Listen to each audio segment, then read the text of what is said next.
Well, thank you. I'm excited to be here. I'm wearing a visor because my head almost blew off when I got off the plane, but very excited to be here. When I was coaching for the Buccaneers, we lost a lot of our staff. Some of our coaches went on to become head coaches and whatnot, and I had to hire a couple coaches, and I had a hard time finding a linebacker coach. And I looked around the country. I went to the Combine. I went to the Senior Bowl.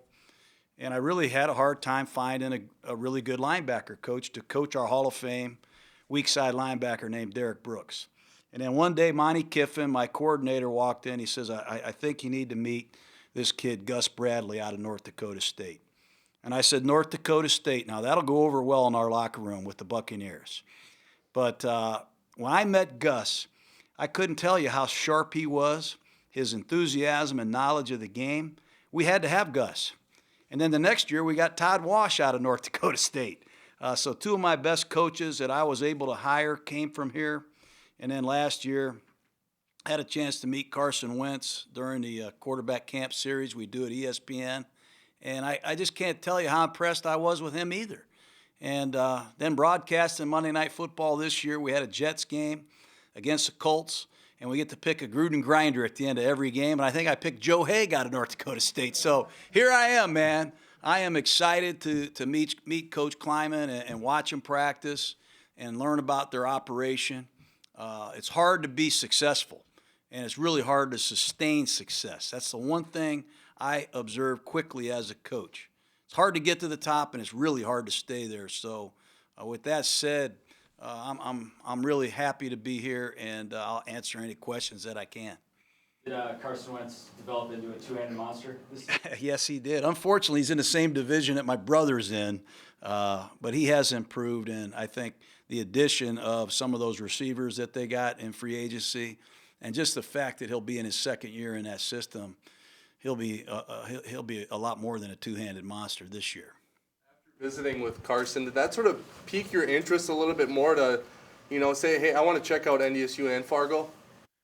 Not to make anybody mad in any other programs, but I do 7 or 8 of these shows every year. And we just don't show up and start talking football. We watch every one of their films. We make cut-ups of every situation.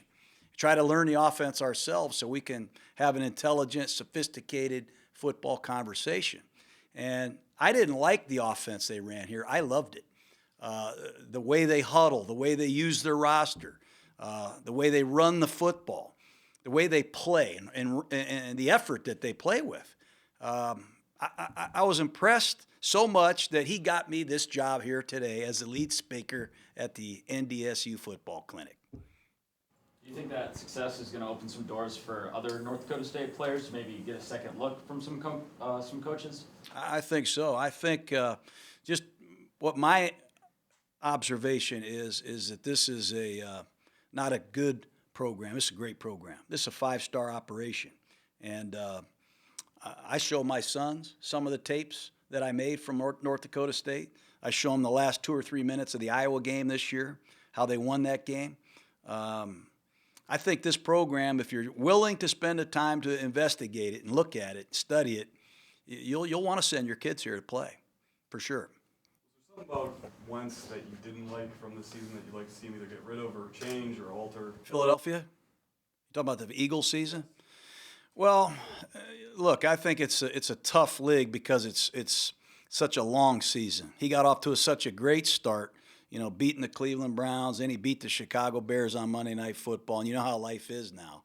You can become a rock star overnight, but the reality is there's going to be some peaks and valleys. I think he ran into a couple buzzsaws, some really good teams after the Steeler game, but he just got to be more consistent with the football. I think he turned it over a couple times. He's got to see some looks a little bit more that he hasn't seen, and I think the supporting cast has to be better. I think they got to do a better job at the playmaking positions, particularly outside, and I think that's why they brought in those receivers to impact the game. Obviously, NDSU is successful at the FCS level, but what makes their skills translate to the NFL level? I just think that they're here, they're finishers. I think they come here, a lot of them redshirt as freshmen. They've been in the same program with the same coaches. They get some reps. Repetition is the mother of learning, I always felt. And a lot of these players, these Bison, they come out of here polished. They're versatile guys like Joe Haig. He can play guard or tackle. He's smart. They do a lot of things at the line of scrimmage. This style of football is not for everybody. This is a real commitment, I think, to sophisticated football. They play underneath the center. They're in the shotgun. They do a lot of things, and it takes time to develop those skills. And a lot of these guys, as you know, they graduate, they play 5 years, and they're mature men when they come out of here.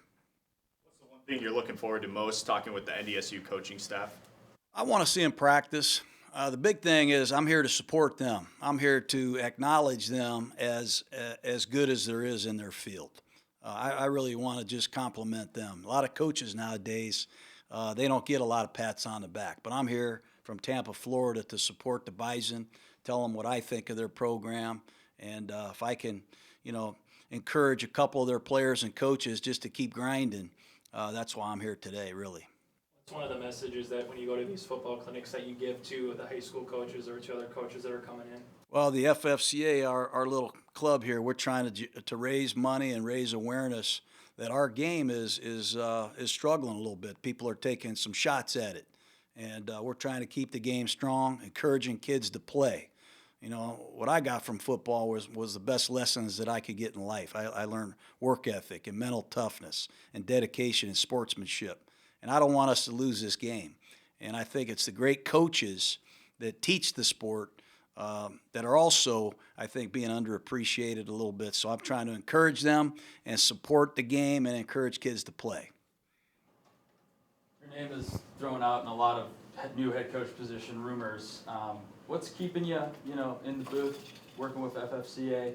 I'm undefeated. I haven't lost a game in 7 years. That's a big thing.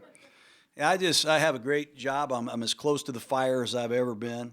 Get access to things that I never had access to when I was a coach. I get to see teams' facilities, get to interview their players, watch them practice.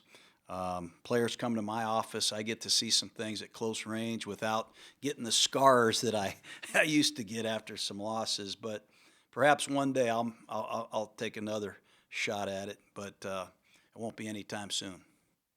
Most about coaching? I miss the journey, the beginning of the season, acquiring players, assembling a staff.